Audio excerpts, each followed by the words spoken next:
the one and only Amy Kohler with us this morning. Good morning, Amy. How you doing? I'm good. Good morning. All right. Yeah, it's fine. You can close that. Sure. So, we're just going to go by the seat of our pants. How does that sound? Sounds good to me. We can do that? All right. Yep. Perfect. So, you have been with the college for how long now? Oh, 3.5 years. Oh, wow. Yep. Well, and you're originally from another state, right? Yep, Michigan. Michigan, that's right. Have you been home lately? Yep, actually, I went home right around Christmas time for my dad's 60th birthday. Nice. Did you see my sister? I don't think so. No? Okay. All right. Well, maybe not then. And maybe you're totally a different area. Maybe. So today we want to talk about the aquaculture, the hydroculture, things like that. What's new and what's going on with that?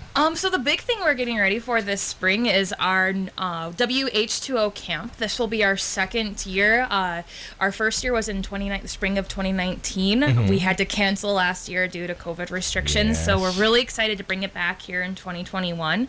And it's a 4-day free overnight camp for girls ages 14 to 18 for women in aquaculture and hydroculture. So really the purpose of it is for young women to explore careers in aquaculture, fisheries, fishery technicians, hydroculture, aquaponics, all those different water-related careers in the STEM field, because women are very underrepresented in those areas. So we were able to actually get the funding for this grant through the North Dakota CTE Non-Traditional Careers grant program. So hopefully these young ladies will be able to explore these careers and find out and be able to actually do some hands-on activities with what would entail in these careers. So hopefully get them interested and maybe help them start thinking about what they're going to do when they are ready to join the adult world after high school and into college and things like that. And this is a free thing. Yeah, it's a free 4-day overnight camp hosted on Dakota College campus. Mm-hmm. So everything's paid for. And then also students do have an opportunity to earn a college credit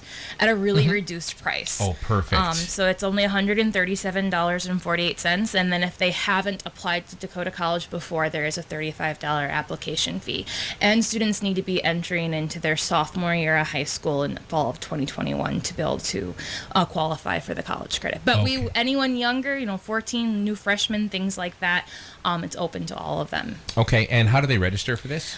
So the registration is offered online at www.dakotacollege.edu/WH20 camp, all one word. Okay. But also, if you just go to the DCB page, dakotacollege.edu page, right there on the very front of the slider, there is a link to join. You'll see the picture of the camp, and there's a registration link. They can take them right to that page. Okay. And you know what? Honestly, is there a limit to the number of people? Not right now. So that's I don't want to say there will be a limit. I was hoping to wait to see when we get a little bit closer to May with COVID regulations. And we do have on the registration page, we have regulations set in place to make sure all of our attendees are safe. Those will, of course, change. Everything will change as things progress. Sure. Right now, I would love to have 15 to 20 girls, but depending on how things are in the state, I could come maybe April. I'll decide for sure. We may have to cut it back to 10. And it's February right now. So it's March right now. It's March. So we'd love to have you back to talk more about this as we get closer to talk about any restrictions or whatever. Yeah. That'd be great. I don't know if I mentioned, but so it's the first week of June 2nd through 5th. So. Okay, all right, yeah, and it's free. I hope the word free brings people out of the woodwork, because that should. Because, for people who are interested in this is big. Yes, it's going to be a blast. We had a great time 2 years ago. I had a great group of, we had 10 young ladies from across the state that attended. Perfect, yes. And there's one extra little tidbit for the local schools. So the first year, the students helped construct an outdoor aquaponics system. This year, the girls are going to be constructing smaller mobile aquaponics systems that any school that has 2 or more students that attend will be donating those aquaponics systems that the girls are constructing to their agriculture and science programs. So they'll be able to use those. And I know that you said that this was funded by the North Dakota CTE Non-Traditional Careers Grant Program. You guys at the college have been doing great with grants lately, because you've also got the community Community Orchard Grant. What can you tell us about that? So we just found out in about the last month or so, we were awarded the North Dakota Department of Ag Community Orchard Grants. And the purpose of this grant is to help promote community orchards across the state of North Dakota. But we were awarded over $19,000, and what we're going to use this grant for is we're planning on planting over 90 fruit trees and shrubs with at least 13 species within those 90s and multiple varieties. Perfect. This spring here on campus. So we're having everything from June berries, raspberries, June berries, honey, haskcaps, different type of varieties of apples, plums, aronia, currants, lots of different types of fruit trees and shrubs on campus, and it's going to be great because hopefully we'll have this available to the community to utilize. Any extra crop that we have eventually off of the fruit crop will also be donating to the local food pantry. Okay. But it's going to be a great learning opportunity because we really wanted to choose a wide variety of fruit trees and fruit shrubs that people can actually grow here in North Dakota, especially in these colder climates near Botno.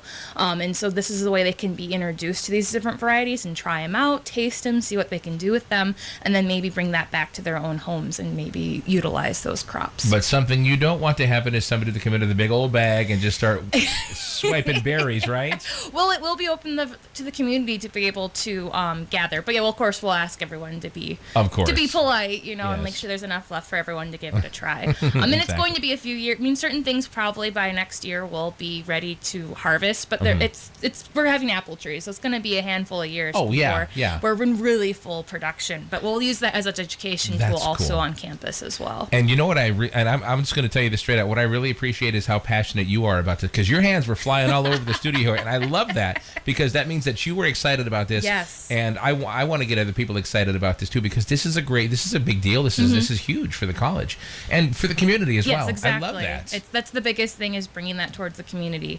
And we'll be starting this spring. As soon as we do have some overgrown with some invasive tree areas on campus that need to be cleared. Okay. We'll be putting the orchard. So as soon as it's warm enough to get the contracting company to come out and do that on the roads, we're going to get that cleared and get everything planted hopefully by July. So depending on COVID regulations, we probably will be requesting some community volunteers will be open for that as well. Perfect. Now, I know there was a recent trip up to the IPG, the International Peace Garden. What can you tell us about that real quick, Amy? So, yeah, we had a really great opportunity. March 10th, we were able to take all of our active horticulture students right now on DCB campus up to the International Peace Gardens. And if you haven't been up there, it's awesome. I mean, it's pretty cold out there, but their succulent and cactus collection is just absolutely amazing. Nice. And I feel like there's always something new to be seen up there. So we were able to we have a really great relationship with them. So we took our students up there, and we were up there probably for about 4 or 5 hours. Wow. Went up there, did a full tour with the students, and then the students actually got to do some hands-on work, helping some of the horticulturists there do some transplanting and some work with the collection, which was a really great opportunity. I love it. That's great. And it's nice that you all have such a great working relationship with such a fabulous facility up there. And likewise, they're thinking that it's great that they have a great relationship with you guys at the college too. Mm-hmm. And we are planning on taking the students up there later this spring to help getting their annual started for their flower garden. So, and if you can get out there in the summer, oh my gosh, it's absolutely beautiful. Love it. All right. And again, real quick, how do they register for that WH20 camp? You can go to www.dakotacollege.edu/WH20 camp, or they can contact me at Amy Kohler, amy.koehler@dakotacollege.edu, and I can either email them registration or mail them registration as well. Sounds great, Amy. Thank you for your time today, and we'd love to have you back, all right? Oh, of course. Thank you so much. Anytime. Thanks for coming in. We appreciate it, all right? Thank you very much, Amy. 8:37 into our next 7-day forecast we go. This morning, this hour, brought to you by Farmers Union Oil, the Agronomy Center in Willow City.